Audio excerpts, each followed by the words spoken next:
What's up, vinyl community? Hey, it's Robert Fithen, and today I want to talk about versions of really popular songs that have only been released on vinyl records. That version's never been released on a CD or some sort of stream or something like that. It's only been released on the original vinyl records. These are kind of popular songs too. Now, I'm not going to be talking about like quad mixes or stereo and mono, because there's all kinds of quad mixes from the 70s that have never got a digital release or stream or anything like that. And there's also obviously all kinds of mono versions from the 60s that have never been put on a CD or stream, even a couple stereo versions where the mono version is preferred, that they the stereo version is only on vinyl. But we'll leave that for a whole other video. I just want to talk about versions that are different in a different way other than the quad or stereo mono. Popular songs too. How popular, how mid-level, midstream is the Doobie Brothers? Listen to the music. But do you realize that the actual album version of this has never been released on anything but the actual original vinyl? The album version's 4 minutes and 44 seconds. It's not a misprint. I checked it. I timed it. But on Toulouse Street CD and all the greatest hits and best of CDs, listen to the music's only 30 something. So this is the only place to get the longer one. Now the difference is really just they keep saying the chorus over and over again. It might be looped, it might be authentic, I don't know. But if you kind of like, this is the way you remember it listening on the album, you like the longer one that keeps saying, you want, whoa, whoa, whoa, listen to the music for a time, about 8 more times in a row, then you want to get the record of Toulouse Street from the Doobie Brothers. Not only that, but you get the naked Doobie Brothers in the gatefold. And, obviously you want the vinyl, you want the big album, the full size. Tommy James and the Shondells, Crimson and Clover. I told you these are going to be popular songs. Now, the way that was first recorded was as like a 3.5-minute song. And then they kind of took a cue from like the Doors, Light My Fire, whatever. They thought, well, we're going to put it on the album. Let's put like a wild, like trippy thing in the middle, and we'll make it longer, and we'll make it like a long album version. So this is one of those instances where the original version was actually the single version, and they pasted stuff into it to make the longer album version. But when they did that, they kind of did it in a way where I guess one recorder was working a little differently than another one, and it kind of like was in a little bit of a different key, almost a little different octave. And so you can definitely tell where the spliced in part is on the original vinyl, even on like old TV vinyl like this, like the hits of the 60s. If it has the long version, it has the original tape error version. But what they did when they put it on CD for the first time, even the original album, Crimson and Clover on CD, they corrected it. They made it so that it's all perfectly smooth. You don't have that weird, kind of like almost half octave change. Like in Strawberry Fields Forever, as a matter of fact. They changed it, corrected it, and as far as I know, I could be wrong, I haven't probably listened to every Tommy James and Shondells CD, but as far as I know, every version of Crimson and Clover, the long version that's on CD, is the corrected one that doesn't have a little octave change where the tape splice is. Michael Jackson. How about that? Michael Jackson collectors, I hope you know that it's in the first pressing of Off the Wall.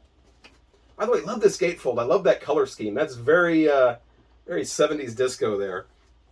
But Off the Wall from Michael Jackson, the original pressing contains slightly different mixes than the later pressings. They did that with Rock With You, I know was the big song. A couple other songs in here. Very fun. It's like little panning changes and little stuff like that. Very, very slight. But if you're a purist and you want the absolute original version of Off the Wall album from Michael Jackson, you have to get the first pressing.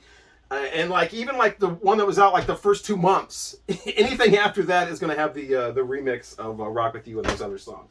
So again, and as far as I know, the original version of this from the first couple months of production is not on CD, except for like a Japanese box set or something. I think I read that was on. Now I know what you're thinking is, why are we this far into the video and nobody's mentioned the Beatles? Well, okay, it's time. The Beatles. They have quite a few songs that have little quirky things going on in them that were changed, or the US or the UK version or whatever, never released on CD. But I think what the most obvious is I'm Only Sleeping, the yesterday and today version. By the way, if you're looking for the butcher sleeve and you see this little red thing here, this is definitely not a butcher sleeve when you see that. There's no point in like trying to peel. If you see that, it's like from the 70s or 80s. Anyway, so I'm Only Sleeping. There's a couple other like songs that are a little bit different, but I think that's the most obvious. So I'm not going to do like an hour on the Beatles. I just want to pick the most obvious. It's I'm Only Sleeping, the original Yesterday and Today US mix. Has never been released on a Beatles CD. It's not available on the Beatles stream. I know that they put out the US albums on CD. Here it is. Those bastards lied to us. These are the 2009 UK versions of these. The only thing that makes this the American Yesterday and Today is the artwork. That's it. That's it. The mixes are the 2009 UK mixes. I believe it says that. It does not say that. Yeah, it does not say that. And so, yeah. Okay, I lied. One more Beatles song. I should have known better without the harmonica dropout. You can do a fake stereo on A Hard Day's Night. You can do real stereo on real music, which is the way I grew up listening to it. Radio stations used to be serviced with a company called Uncensored. And when they somehow licensed Beatles songs, and they had Beatles songs on CD that they would send to radio stations. And the version of I Should Have Known Better that got played on US radio stations all over the country is the stereo version without the harmonica dropout. And that's still not on CD or on stream. So there's another Beatles song. How about the MC5? Kick Out the Jams, brothers and sisters. Can't find that on CD either. Now again, I'm not 100% on this. I could be wrong because there's a lot of like weird MC5 type comps out there. But most of them have the one where they're boldly accusing you of having an Oedipus Rex complex and acting upon it in the most bold manner. They don't have the brothers and sisters version. So if you maybe want to play this in a church or something, you're a little leery, you want the brothers and sisters version of Kick Out the Jams, you have to have it on the original vinyl. The CD and all those have the MF version, and which stands for motherfucker. So yeah, Kick Out the Jams, brothers and sisters. Now here's my theory on that real quick. I've heard both versions. You should listen to both versions, decide for yourself. I think Kick Out the Jams, brothers and sisters sounds a lot more fluid and real than the Kick Out the Jams motherfuckers thing. Because as soon as when it goes from like the S on Jams to the end of the M of Mother, it sounds like there's an edit there. One of those little tape edits. Like they inserted that. Like the story, the legend goes that, they released it and it was too, oh my God, you got to censor that. So then they came out with a censored version. But to my ears, if you play both, and you play them slow and you know about tape editing and all that, it really sounds like the Kick Out the Jams brothers and sisters is how it really went, and the other thing is like a later, let's splice this in and be outrageous. I don't know, could be wrong, but that's just what my ears tell me. Bob Seger, man, Let It Rock. Okay, it's not the most popular song ever, but it's big on my heart because when I was 7 years old, I used to really rock out to this 8-track. Let It Rock on the live album 99. Now, this is an example of when double live albums first started coming out on CD. A lot of times they would edit songs or they would completely take out songs because they wanted to fit a double full live album on one CD. I think over the years, pretty much all of those have been corrected. They're all re-released in double CD versions, or they're re-released streaming with the entire lineup, except for this, Let It Rock. My childhood memory, still not on the digital format. Got to listen to the album, the record album, for the original long Let It Rock live. They edited it for CD to fit it on a CD, okay? And then later on, they re-released Night to Night live album. Did they put the original full-length Let It Rock on there? No. They kept the edited for CD version and put a bonus track on there that no one wanted. Nice going, Capitol Records. Start to wrap things up here. I'll take a break from albums for a minute. Let's talk about 8 tracks. There's a version of a song by a really popular band that's only available on an 8-track. I might have talked about this one other time on my videos. I'm not sure. I repeat things. I don't realize I've already said them. But on the 8-track for the album Animals from Pink Floyd, there is a version of Pigs on the Wing that is only available on that 8-track unless you buy a huge ass box set. That's why this is kind of like a bonus. I'm not really including this on the list because it's not vinyl either. It's an 8-track. But yeah, the 8-track Pigs on the Wing from Animals has a Stormy White guitar solo that is only available on the 8-track. They pieced the two, part 1 and part 2 together and put this guitar solo in it, and it sounds like an awesome 3.5-minute song. Only available on the 8-track of Animals. Look for it wherever fine 8-tracks are sold. It's probably the only one you'll want to actually purchase. I've never seen it anywhere. Well, I've seen it, but they know what it is when they're selling it. I've never seen it in like a box of 8 tracks for 25 cents, but I always look for that one. I know.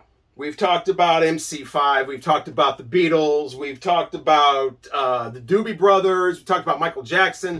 When are we going to get to Dolly Parton? Well, finally, we're here. Here You Come Again is the album. I don't have it. It's like one of the only Dolly Parton albums I have because I'm always looking for the original, which has the original version of Two Doors Down.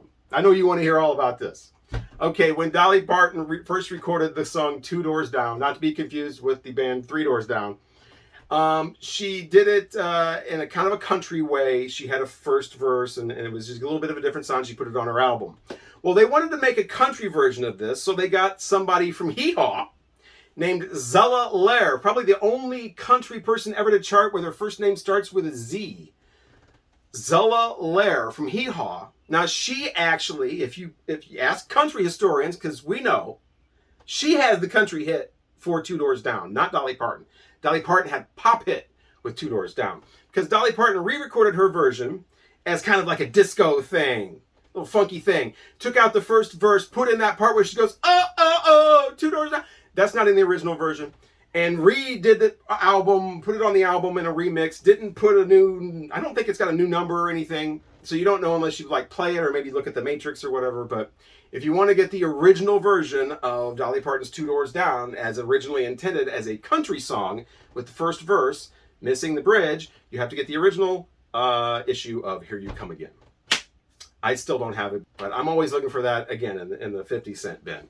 And by the way, a lot of these albums I'm showing you, you can get these vinyl exclusive songs from like, the Doobie Brothers and Michael Jackson and maybe the Beatles, Hard Day's Night, for relatively low price. You can get the friggin' Doobie Brothers in a $2 bin. So here's some great ways to not spend a lot of money, but get things that are only truly available on record. You may have to spend a little more to get the original version of Neil Young's debut album. This is not it. This is the re-release where it has his name across the front. If you see the one without his name on there, that's an early mix, and it's something about, it's done on some system where it was supposed to make mono and stereo compatible for records back then. Neil Young hated it, demanded that it be replaced with a new mix, and that's what this record is. But if you can find that original mix, that is still only available on the actual original album, a mix of like the entire album. And some people say it's better. Some people say it's a little more personal sounding, a little more warm, a little warmer, I guess is the word.